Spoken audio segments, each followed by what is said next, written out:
LG என்கின்ற அந்த இரண்டு எழுத்து என்பது இந்தியாவில் சுதந்திரத்திற்காக பாடுபட்ட தலைவர்கள் போல இந்த நாட்டிற்காக தன்னை அர்ப்பணித்த ஒரு மாமனிதர் எல்ஜி அவர்கள். இன்றைக்கு இந்த சுதந்திர தினத்தில் அவர்கள் உயிர் பிரிந்திருக்கிறார் என்று சொன்னால் இந்த தேசத்தின் மீது எவ்வளவு பற்று வைத்திருந்தார் என்று உணர முடியும். 1970ஆம் ஆண்டு முதல் சங்கத்தில் இணைந்து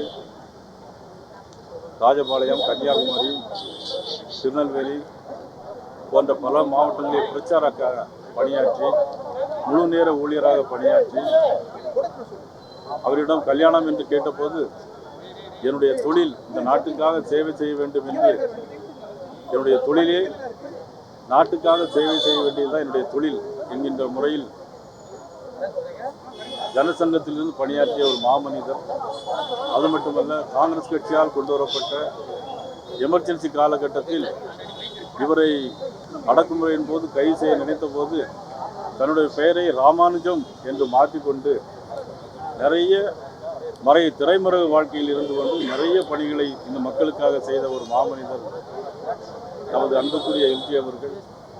அது மட்டுமல்ல, ராஜ்யசபா உறுப்பினராக பணியாற்றியவர், மறைந்த முதலமைச்சர்கள் புரட்சித் தலைவி அம்மாவிடம் அன்பை பெற்றவர், மறைந்த முன்னாள் முதலமைச்சர் கலைஞரிடம் அன்பை பெற்றவர், ராஜ்யசபா உறுப்பினராக பணியாற்றியவர், மேற்கு வங்காள கவர்னராக மற்றும் நாகாலாந்து கவர்னராக பணியாற்றி இன்றைக்கு மறைந்த மாபெரும் ஒரு தலைவரை நம்ம இழந்திருக்கிறோம். அவரது குடும்பத்தாருக்கு மட்டுமல்ல, இன்றைக்கு பாரதிய ஜனதா கட்சிக்கும் எங்களுக்கு பேர் இழப்பாக நாங்கள் கருதுகிறோம். பாரதிய ஜனதா கட்சியினுடைய தலைவராகவும் பணியாற்றினார். சைக்கிளிலே சென்று ஊராக சென்று சைக்கிளிலே சென்று பயணம் புரிந்து இந்த ஜனசங்க காலத்திலும் பாரதிய ஜனதா தலைவராக இருந்த காலத்திலும் இந்த கட்சியை வளர்த்தவர், தேசிய செயற்குழு உறுப்பினராக பணியாற்றியவர்.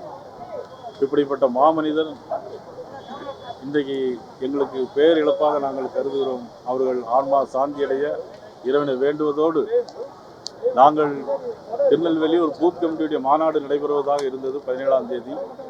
அந்த மாநாட்டை இப்பொழுது ஒத்திவைத்து இன்றிலிருந்து 5 தினங்களுக்கு எல்லா நிகழ்ச்சிகளையும் ஒத்திவைத்து எல்லா கொடி கம்பங்களிலும் கொடியை அறக்கம்பத்தில் பறக்க விட்டு எங்களுடைய துயரத்தை நாங்கள் தெரிவித்துக் கொள்ள என்பதை நாங்கள் அறிக்கை வைத்திருக்கிறோம்.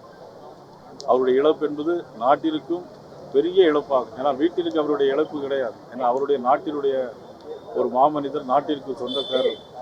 அவருடைய இழப்பு பேரிழப்பாக கருதுகிறோம்.